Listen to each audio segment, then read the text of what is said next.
I believe in a connected ecosystem. And I think most organizations, if you look at it, and if you look at the history of technology evolution, you will see it, that most organizations actually who able to create connected ecosystems sustain longer, and you get the most value out of it.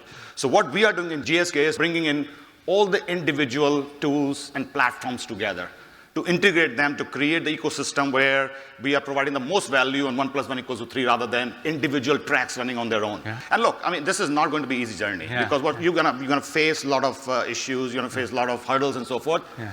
But have a grand vision and then execute it. There you go. What's the vision of the future? Paint a picture for us 2 years from now, 3 years from now.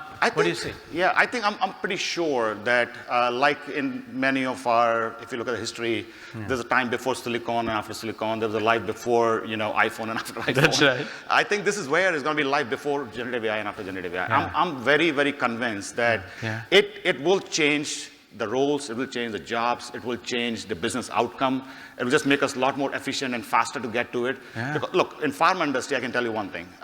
It takes about 7 to 8 years, about $2 to $3 billion to discover one molecule. Yes. We just came out of pandemic. We didn't have 10 years. That's right. And we didn't have that much. Like, we need to move fast.